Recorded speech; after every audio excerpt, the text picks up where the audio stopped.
Soy Fernando Díaz Villanueva. Hoy es 10 de agosto de 2020 y esto es La Contracrónica.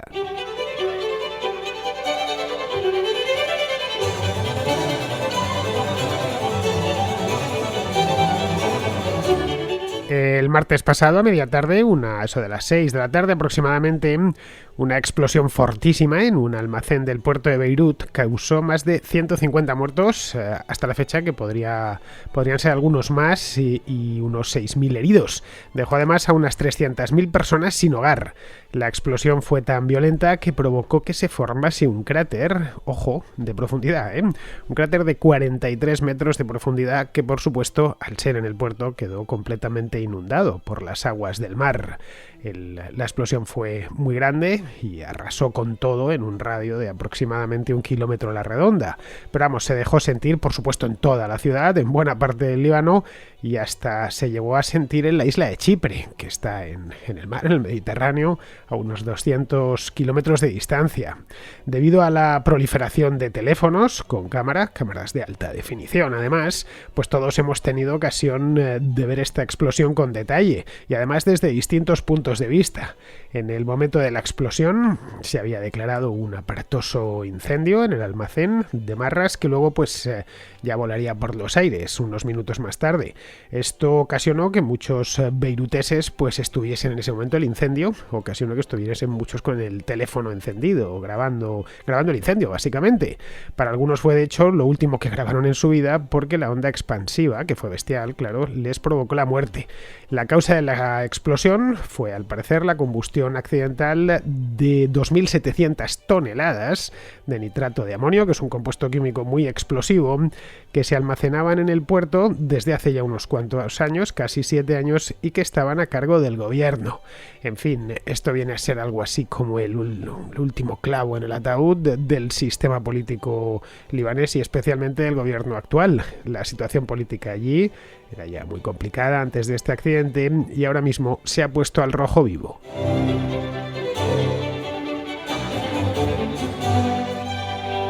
Creo que a estas alturas, ha pasado ya casi una semana, todos hemos visto la explosión en el puerto del Líbano. Casi como si hubiéramos estado allí presentes, la hemos visto y la hemos oído. Lo que no hemos sentido, afortunadamente, es su onda expansiva, pero nos la podemos imaginar a raíz de lo que hemos visto en estas grabaciones de los teléfonos móviles. En algunos casos estaban tan cerca que el que estaba con el teléfono en la mano ha muerto, en otros casos está con heridas porque les echó contra la pared. Yo la he visto desde, tranquilamente 3 o 4 puntos de vista diferentes, uno incluso desde muy lejos, muy a las afueras ya de Beirut, que estaba tan lejos que primero se ve la explosión y luego posteriormente, unos segundos más tarde, llega el sonido, se oye el golpe de una explosión semejante. Bien, tiene algo casi mágico ver esta explosión porque fue realmente espectacular. Yo me la pasé varias veces, empecé a bajarme los vídeos solo para verla desde distintos puntos de vista, cómo surge luego la columna de humo, etcétera. Bien, está tan grabada, la razón es fácil de entender, como os decía antes. En esos momentos, a eso de las 6 de la tarde del martes pasado, se estaba produciendo un incendio en el puerto, una de las naves del puerto, un incendio serio, un incendio pequeñito, pues bien, como si en cualquier ciudad de las que vivimos nosotros, se produce un incendio, lo podemos ver desde casa, lo primero tiraríamos del teléfono y empezaríamos a grabar. El incendio además tiene una gran columna de humo encima, en la que se apreciaban, eso sí, pequeñas explosiones en su interior, como si estuvieran explotando cohetes de fuegos artificiales, una cosa así. De repente hubo una explosión que se pensó, en ese momento piensas que es toda la explosión, y en ese momento, unos segundos después, algo estalla y se forma un hongo gigantesco con un ruido ensordecedor. Esto se percibe bien en las grabaciones que están más cercanas al punto de la explosión. El hongo, eso sí, se despejó inmediatamente. Parecía así desde fuera casi una explosión nuclear. Evidentemente no fue una explosión nuclear, porque si no quedaría absolutamente nada del centro del Líbano, que en aquel momento algunos dijeron ha sido una bomba nuclear. No, solo la bola de fuego de la bomba nuclear, por pequeña que fuese, aunque fuese una bomba como la de Hiroshima o Nagasaki, que por cierto acaba de cumplirse su aniversario hace solo unos días, la semana pasada, pues en ese caso no quedaría absolutamente nada del centro de Beirut, y en este caso hasta vemos que uno de los silos ha dejado se ha derrumbado en buena medida y ha quedado una pared. Las imágenes de cualquier manera las tenéis en internet, podéis ver incluso imágenes tomadas desde la órbita en las que se ve el destrozo que ha hecho en el puerto de Beirut. Es curioso, pero había dos barcos que estaban uno al lado del otro en el puerto, justo enfrente del almacén que estalló, y todo ha quedado reducido a escombros, menos los barcos. Uno de ellos ha volcado, eso sí, que estaba enfrente, la dársena enfrente, pero los que estaban al lado debieron menearse cosa mala, pero vamos, no se hundieron, y es cuando menos curioso, es decir, que se hunda un edificio de varias plantas, pero el barco no se terminó de hundir, precisamente porque es flexible y puede balancearse. Pero bueno, el hecho es que después de este hongo, que si ya digo, se disipó rápidamente, surgió otra columna de humo, esta vez de humo mucho más oscuro, y también la columna era bastante más alta. Luego, tras ello, pues ya la onda expansiva se extendió por toda la ciudad y dejó el centro de la ciudad devastado. Vamos, como si hubiese caído una bomba o una cosa así. Si nos ofrecen las imágenes sin mostrarnos la explosión del centro de Beirut, especialmente la zona costera, la zona que es la más coincide con toda la zona industrial, pues pensaríamos que ha habido un ataque aéreo, un bombardeo, una cosa de estas. Por suerte, pues conocemos lo devastadora que puede llegar a ser una explosión con nitrato de amonio, que es exactamente lo que la ha provocado. Bien, a partir de estas imágenes tan impresionantes, todos nos preguntamos qué demonios había pasado ahí. Claro, con las imágenes no te dan ninguna respuesta. No somos todos ingenieros de minas, que podemos saber distinguir una explosión de la otra. Así que eran las primeras preguntas. Recuerdo el martes por la tarde en las redes sociales empezaron a salir expertos, algunos expertos que no tenían ni idea, pero bueno, el hecho es que todo el mundo iba dando su opinión. Algunos aparecieron los conspiranoicos, que estos se demoran cuestión de minutos, que si habían sido los israelíes, que si habían tirado una bomba desde no sé dónde. Vi incluso una fotografía en la que se veía un pájaro que estaba volando en ese momento. Dijeron que se dieron la vuelta al pájaro, por supuesto, para que pareciese un misil que estaba cayendo justo más, iba a caer en el punto del incendio. En lugar de tirarlo en otra parte de la ciudad, lo fueron a tirar justo donde estaba el incendio. Pero bueno, a partir de esas imágenes, que ya digo, nos han impresionado a todos, nos preguntamos qué había pasado ahí, es decir, qué había provocado semejante explosión. Durante los momentos inmediatamente posteriores, nadie sabía realmente qué es lo que había pasado.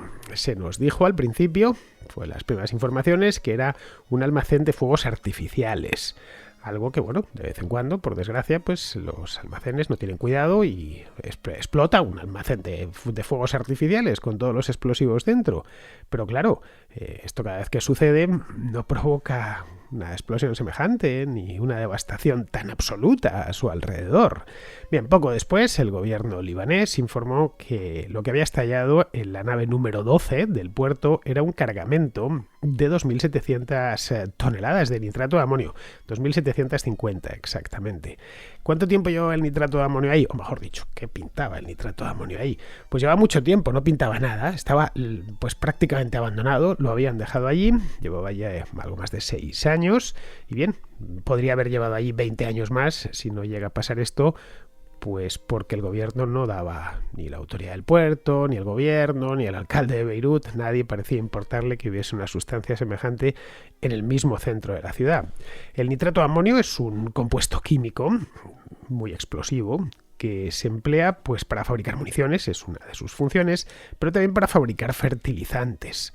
Así que tiene un uso pacífico y un uso no tan pacífico directamente bélico. De hecho, el atentado terrorista, los que tengáis edad os acordaréis, de Oklahoma City del año 1995, se hizo que derribó un edificio, prácticamente lo derribó. En el centro de Oklahoma City se empleó una bomba de nitrato de amonio. Así que si buscáis el atentado del 95 en Oklahoma, veréis que la capacidad destructora de este compuesto es tremenda.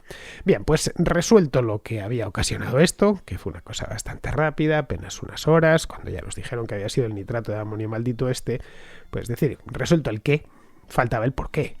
Es decir, ¿por qué estaban almacenadas 2.750 toneladas de un compuesto tan explosivo en el mismo centro de la ciudad y desde el año 2013? Porque no es que llegase hace 3 días o hace 3 semanas y se quedase ahí temporalmente hasta que se lo llevase otro barco. No, en absoluto. Pues fue por algo tan humano y tan simple y tan denunciable como la desidia administrativa. Hace 6 años y medio, en el año 2013, entró en el puerto de Beirut un buque que se dirigía a Georgia, que está mucho más al norte, en el Mar Negro. Venía cargado de nitrato de amonio. Entiendo que su función en Georgia iba a ser la de servir para fabricar fertilizantes. Georgia es un país agrario y tiene que comprar, pues como todos los países que tienen una agricultura potente, tiene que comprar este tipo de compuestos para mejorar su producción agrícola.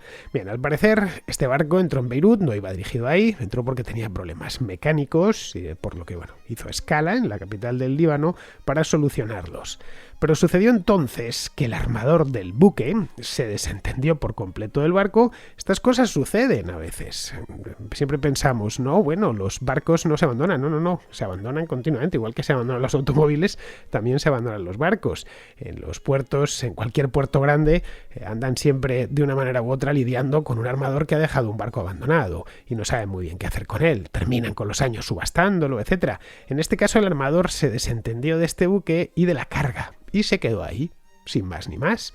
El gobierno lo que hizo para sacar el nitrato de amonio, sacarlo del barco, lo sacó de ahí y lo trasladó a un almacén portuario que está justo enfrente, es decir, la nave número 12.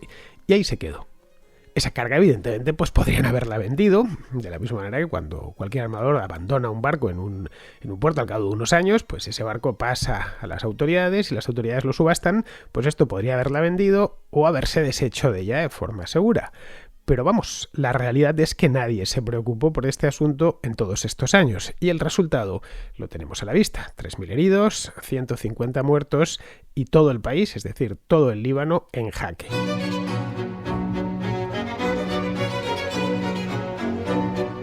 Ahora, evidentemente, los libaneses señalan al gobierno y le señalan con el dedo bien tieso, como no podía ser de otra manera. El Líbano es un país pequeñito, tiene 6,5 millones de habitantes aproximadamente y no es muy grande. A pesar de la guerra que ha dado, especialmente en los últimos 50 a 60 años, el Líbano es un país que debe de tener 10.000 kilómetros cuadrados, es decir, aproximadamente como la comunidad autónoma de Navarra, para que nos hagamos una idea. Pero bueno, el hecho es que están todos los libaneses indignadísimos por el hecho de las muertes mismas, por supuesto, pero también por haber estado frente a un polvorín. Por delante del puerto del Líbano, de Beirut, pasa una calle, una avenida muy transitada. De hecho, se podía ver en el vídeo de las explosiones cómo pasa todo el tráfico delante del incendio y acto seguido se ve que lo arrasa. Buena parte de los fallecidos de la explosión fueron en toda esa zona, entre ellos los que iban conduciendo todos estos automóviles, los camiones, etc. Entonces, muchos están preguntándose eso. ¿Por qué? ¿Por qué hacía eso ahí? Porque nadie, sabiendo que eso es peligroso, que el nitrato de amonio no es, harina o maíz o, algo que ocupa espacio, evidentemente, pero que no se va a poner se lo pueden comer las ratas, a lo sumo, pero vamos, que no va a estallar. Y además que llevaba ahí desde el año 2013, no es que hubiese llegado hace un año, o hace 6 meses, o hace 6 semanas. Bien, el problema es que ha pasado tanto tiempo que ahora todos se van pasando la pelota de un lado a otro. Desde el año 2013, el Líbano ha tenido 3 presidentes. Cuando el barco atracó, el presidente era un tipo llamado Michel Suleiman. Luego en 2014 salió, de 2014 a 2016 fue un tipo llamado Tamam Salam y desde entonces Michel Aoun. Pero el presidente lo nombra el Parlamento, es decir, no es elegido directamente por la población. Y a su vez el presidente nombra al primer ministro. Como vemos, el Líbano tiene un sistema político algo complicado. ¿Por qué? Pues porque todas las minorías tienen que estar presentes. No hay otra. Esto es, digamos, la forma constitucional que tiene el Líbano. Esto se ideó después de la guerra civil, que duró 15 años, que terminó en el año 1990, y al final, pues para evitar seguir matándose, llegaron a estos acuerdos. Hay que hacer auténtico encaje de bolillos en el Líbano para cualquier cosa. Esto os lo comentaba hace tiempo ya, el presidente en el Líbano tiene que ser cristiano maronita, sí o sí, no hay otra posibilidad. El primer ministro tiene que ser musulmán suní, el presidente del parlamento tiene que ser musulmán chií, y el vicepresidente del parlamento tiene que ser cristiano ortodoxo. Todo esto, ya os digo, os lo contaba hace tiempo, hace como un par de años. Esto fue en 2018, cuando fueron las últimas elecciones legislativas en el Líbano. Fue antes del verano, no recuerdo, creo que sí, mayo o junio, una cosa así, de 2018. Y os contaba que el asunto era bastante complicado. Eran unas elecciones además que habían llegado con 5 años de retraso, estaban programadas en origen para el año 2013, pero bueno, las distintas minorías no se ponían de acuerdo para elegir presidente, que como os decía lo nombra el propio Parlamento. Así que bueno, unas elecciones que tenían que celebrarse en 2013 terminaron celebrándose en el año 2018. Con esto ya creo que con ese dato uno se puede hacer una idea bastante precisa de cómo funciona el sistema político la política en general dentro del Líbano. Bien, de aquellas elecciones a las que concurrieron un montón de partidos, coaliciones, etcétera, salió elegido un primer ministro, un tipo llamado Saad Hariri. El apellido sonará. Este es hijo de Rafik Hariri, que fue asesinado con un camión bomba en Beirut en el año 2005. Una bomba también, un bombazo, que el otro día andaban comparando, lo del nitrato de amonio del puerto con el camión bomba de que mató a Rafik Hariri. Rafik Hariri, además, cualquiera que vaya a Beirut puede verlo. El aeropuerto de Beirut se llama así, se llama Aeropuerto Rafik Hariri. Bueno, este le mató un comando de Hezbollah y está precisamente pendiente de juicio. Todo esto de ahí que muchos hayan, sin ninguna prueba definitiva, pero bueno, muchos han dicho que esto realmente es un atentado político, con intenciones políticas y está relacionado con lo del asesinato de Rafik Hariri, con el juicio.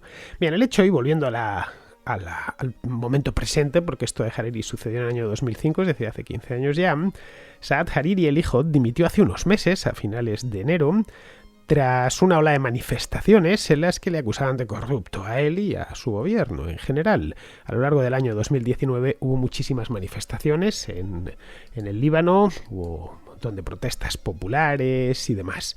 La cosa es que Saad Hariri, ya harto de tanta manifestación y de tanta protesta, decidió marcharse.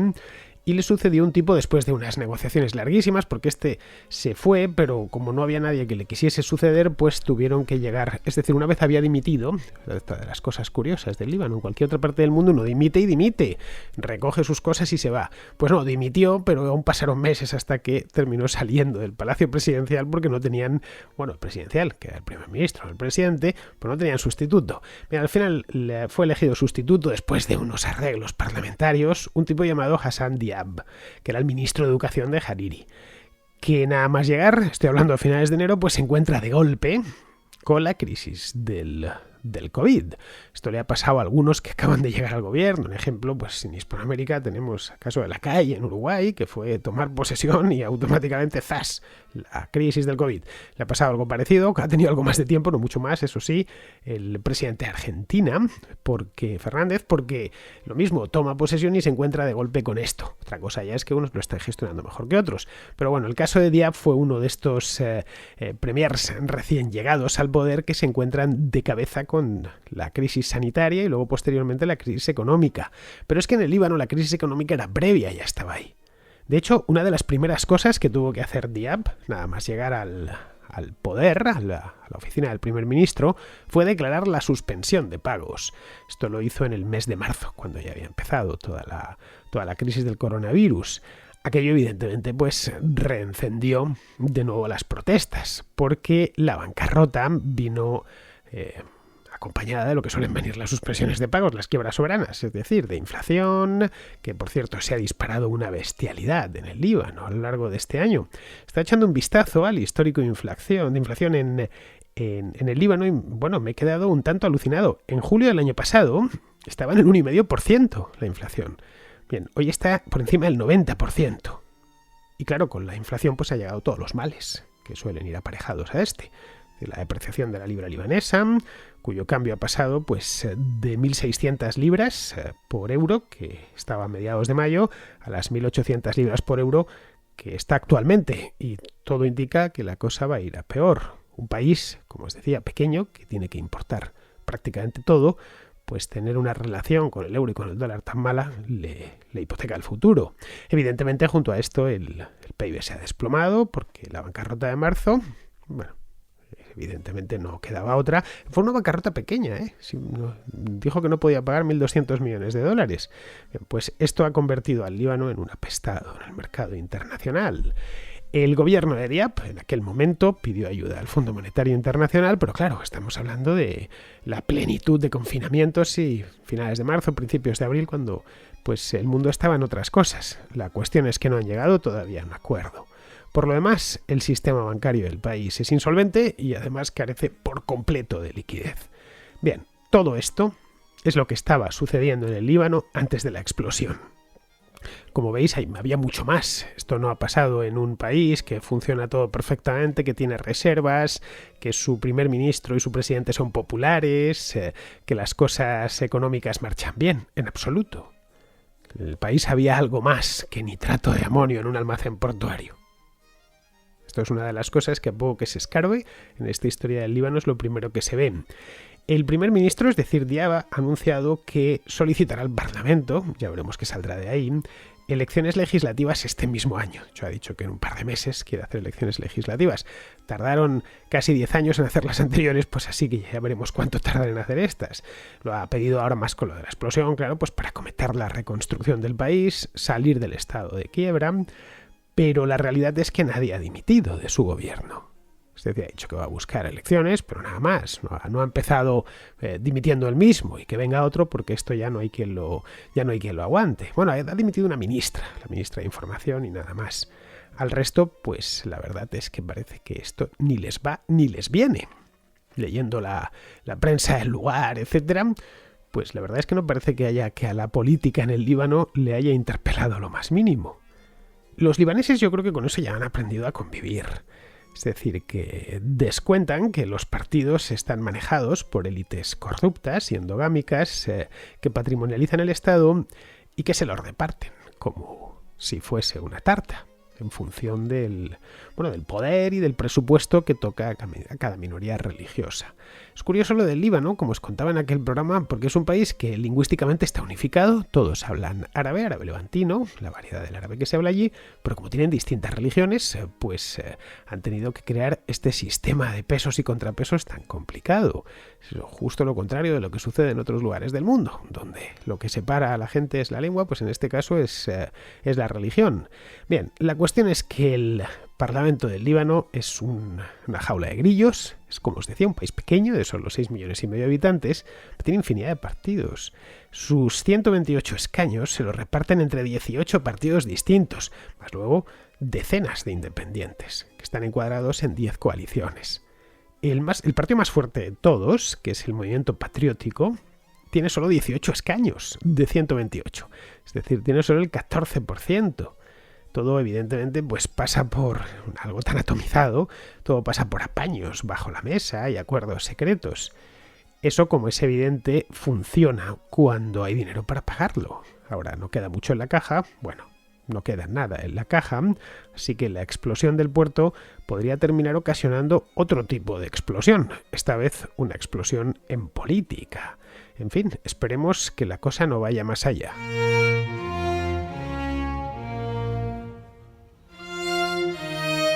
Vamos con la contrarréplica. Empezamos con Sebastián, de Buenos Aires, que tiene una pregunta sobre la crisis económica en Argentina y si se debe o no se debe emigrar.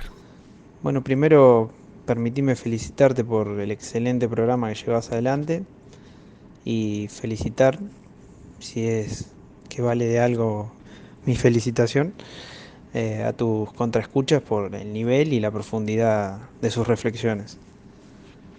Me contacto con vos, Fernando, a raíz de que he escuchado tu relato sobre la Argentina en quiebra que has hecho hace un tiempo. Y realmente quedé sin palabras por el nivel de acierto sobre la realidad de mi país. Eh, eh, es muy diferente e impactante oírlo de la boca de un extranjero y nada menos que de nuestra madre patria, ¿no? Bueno, te comento que acá hay una parte de la sociedad que ya no sabe cómo sobrellevar esta situación. Eh, Soy de los que se ha convencido que quiere mejorar este sistema y también de los que se ha cansado de remar contracorriente. Quería preguntarte cómo hacemos aquellos que estamos sumidos en un sistema vacío prácticamente. Aquí nadie le importa si se descubrió un mosaico romano de 2100 años de antigüedad o de quién fue Lorenzo de Medici, o si se descubrió la nueva partícula subatómica. A muy pocos nos interesa y eso es realmente preocupante, a mi entender. Personalmente me siento muy frustrado con la conducta de la sociedad como masa. A veces son cosas mínimas, ¿no? Como llegar a un cruce peatonal y tener que esperar una hora a que nadie te deje pasar, o bueno, o a veces son cosas más complejas. Concretamente, y para no extenderme demasiado en este descargo, te quería preguntar tu opinión acerca de los argentinos o latinos en general que deciden abandonar su país por estas razones y, y porque no ven un futuro digno para sus hijos o, o las generaciones futuras. Bueno, hasta luego, Fernando. Bueno, Sebastián, tampoco tengo tanto mérito. A ver, interpretar lo que pasa en Argentina desde España no es muy complicado, ¿eh? Los dos países se parecen mucho. Vamos, que son como dos gotas de agua en hemisferios opuestos. Respecto a los hispanos que deciden abandonar su país, pues bueno, ahí depende de por dónde lo quieras enfocar. Es decir, si quieres pelear por tu país o pelear por ti mismo. Ambas cosas son compatibles, evidentemente, pero no siempre, ojo. Cuando un país se tira por un precipicio, caso de Venezuela, pues no queda más que buscar la salvación personal. Pero vamos, Argentina aún no se ha tirado por el precipicio, así que ya es cosa de cada uno. Es decir, que individualmente tenemos que valorar qué nos interesa más. Estar en nuestra ciudad, con nuestro ambiente, nuestra familia, nuestros amigos, aun a riesgo de que eso nos vaya a costar dinero, o establecerse en otro lado, con el coste económico y emocional que conlleva, pero claro, con expectativas de mejorar, a título material por lo menos, y de ofrecer a nuestros hijos pues un futuro mejor, ¿no? En fin, esa valoración tiene que ser individual, ahí cada uno tendrá la suya. Bien, seguimos con Dimas, que tiene una pregunta sobre la monarquía y la república. Buenas, Fernando. Esta pregunta se me pasó por la cabeza formulártela por WhatsApp hace unas semanas. De hecho, ya te la formulé en un chat en directo en el que hablabas de la monarquía, pero no lo leíste. Ahora que se habla tanto del rey, te la formulo por aquí en mi primera pregunta por audio. ¿Por qué en el debate monarquía o república nadie pone nunca sobre la mesa que el jefe del Estado y el presidente del gobierno sean la misma persona? Las funciones actuales del rey, puramente simbólicas, como firmar leyes o disolver las cámaras, podrían pasar a otras personas. De este modo la república sería más barata que la monarquía y el Estado perdería a alguien que tiene inviolabilidad y una total falta de responsabilidad, el sueño húmedo de cualquier gobernante. También te pregunto si es verdad mi percepción de que nadie propone esto y si tengo razón, ¿por qué nadie lo hace? Bueno, Dimas, en los directos no puedo responder a todas las preguntas porque me entran cientos y es materialmente imposible hacerlo. Me haría falta hacer un directo pues casi de 24 horas, ¿no? Me tendrían que enchufar un gotero como ese de los hospitales para poder estar aquí respondiendo a todo el mundo. Respecto a lo que preguntas, pues claro que hay gente que en España reclama una república presidencialista. En fin, ahí tienes a los trevijanistas, que lo que postulan es eso, precisamente. Pero vamos, una república presidencialista tampoco garantiza nada, ¿eh? Mira, Hispanoamérica. Todos son repúblicas presidencialistas y no son ejemplo de nada. Canadá, sin embargo, es una monarquía parlamentaria y les va bastante bien. Esto de monarquía y república, y no me canso de repetirlo, es un debate estéril, porque la clave no está en si monarquía o república, sino qué tipo de monarquía y qué tipo de república. No le des muchas más vueltas, es decir, que esto excede con mucho quien ostente la jefatura del Estado, un presidente o un monarca hereditario. Holanda es un país estupendo, libre, pacífico, tal, y es una monarquía.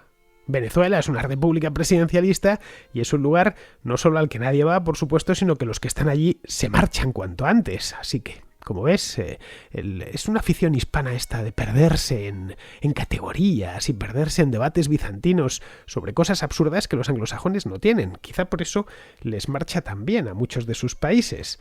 Respecto a lo de la inviolabilidad del monarca, pues yo también soy partidario de eliminarla. Pero ya comentaba el otro día que es complicado porque está inserta en la Constitución. Vamos, yo creo que al rey con un aforamiento normal y corriente le bastaría. Bien, seguimos con Cristian de Barcelona, que nos trae el tema este de la improbable coalición constitucionalista en Cataluña. Y te mando esta nota en relación a un artículo que he leído en el Confidencial, en el que se dice que Ciudadanos le va a proponer a Partido Popular y al Partido Socialista de Cataluña que concurran juntos a las elecciones. Claro, en un primer momento parece que sería una gran idea, ¿no? Sobre todo porque la suma total de votos les podría dar una mayoría parlamentaria en la Generalitat que minimizaría el poder y la representatividad que tienen los partidos independentistas, que por las características de la ley electoral pues están como muy sobre representados, ¿no? Entonces, esta que parece una gran idea, precisamente por el hecho de ser una buena idea, una idea positiva y constructiva, es más que probable que un político pues no la secunde. En este caso, el Partido Socialista seguramente se negará. También es posible que esta buena idea no la hayan abanderado los de Ciudadanos por un interés común, puesto que su condición de político, pues eso mismo ya se lo impide, ¿no? Sino porque ellos están augurando un gran batacazo electoral después de haber ganado las últimas elecciones autonómicas. Pero sea como fuere, el hecho de concurrir en una misma lista creo que sería algo muy positivo para Cataluña y para el conjunto de España, al menos en lo tocante a la estabilidad, ¿no? Nada más, te enlazaré la noticia del Confidencial por si la quieres comentar o si te merece la pena hacer algún comentario al respecto de esta nota. Y nada más, me gustaría, eso sí, animar a todos los oyentes a que se suscriban y que hagan su aportación. Es muy importante a que existan programas como el tuyo, puesto que es un periodismo independiente totalmente independiente, y es muy importante que tengamos fuentes de este tipo, ¿no? Entonces es un esfuerzo muy barato el que nos cuesta, y es extremadamente útil para arrojar un poquito de luz a todo ese erial informativo de los medios de comunicación. Muchas gracias por el trabajo, y una vez más animo a todo el mundo a que se suscriba, a una pequeña aportación que no supone nada al cabo del mes y que es de gran ayuda. Muchas gracias y un abrazo desde Barcelona. Pues mira, Cristian, personalmente creo que el PSOE no está en eso, esa es la verdad. Y el PP creo que tampoco. En cuanto a Ciudadanos, pues a ver, ¿qué quieres que te diga? Es un partido en liquidación hoy por hoy y no saben ya... sabe, Inés Arrimadas, que es la que manda, pues no sabe el modo de mantenerlo con vida. En fin, así que todo lo que haya, sean coaliciones, a ella le viene bien, evidentemente, pues como pasó en el País Vasco. Consiguió meter incluso un diputado allí. De la otra manera, si se hubiera presentado por su cuenta, no hubiera conseguido meter nada. Pues como les pasó en Galicia, por ejemplo. Bien, vamos ahora con Andrea, que está en Cambridge y que comenta esto de Médicos por la Verdad, que preguntaba la semana pasada un contraescucha desde Barcelona. Buenas, Fernando y Contraescuchas. Hace unos días traías a la contra el mensaje de un oyente acerca de un grupo denominado Médicos por la Verdad. Me he informado de sus reivindicaciones y solo puedo concluir que sencillamente desconocen el funcionamiento detallado de la PCR. No es necesario que el público generalista lo conozca, puesto que se trata de detalles muy especializados. Pero si tu reivindicación es que la PCR no es una prueba válida para detectar el virus, como mínimo tienes que saber cuál es el principio que está detrás. Por sus afirmaciones literales se desprende que desconocen hasta lo más básico. Pero además de clamar contra la PCR, incluyen el libreto clásico de los antivacunas y los homeópatas, que si el polisorbato, que si, abro comillas, el enfoque de la medicina occidental no es científico, y que si no hace falta vacunarse porque llegaremos por nosotros mismos y sin riesgo a la inmunidad de grupo. Ya estamos casi todos, ahora solo nos falta que nos digan que los dinosaurios y los humanos coexistieron en la Tierra, al tiempo. Pero bueno, quiero aprovechar este comentario para rendir homenaje a todos esos médicos que no se dejan seducir por esta sarta de falsedades y que desarrollan su trabajo con dedicación y pulcritud. Precisamente en la contra tenemos a uno, a nuestro Pizarro. Perfecto ejemplo de todo lo anterior. No solo no ha faltado a ninguno de los comentarios diarios durante una circunstancia sin precedentes en la que su trabajo ha sido clave, sino que se ha mantenido al margen de todas estas engañifas y ha sostenido unos argumentos científicos, responsables, reflexivos y razonablemente escépticos. Gracias, Pizarro, por tu trabajo. Bueno, a Andrea no hace falta que la presenten porque ha pasado por aquí en varias ocasiones, hace no mucho. De hecho, con lo del coronavirus ha estado aquí, ha hecho 2 programas conmigo. Y además creo que uno de ellos lo hicimos hasta pudisteis verle la cara. Bien, no es necesario que la presenten porque es habitual en la contra. Es bioquímica, es ingeniera farmacéutica por la Universidad Técnica de Dinamarca y ahora mismo está en la Universidad de Cambridge en el departamento de bioquímica investigando sobre parasitología.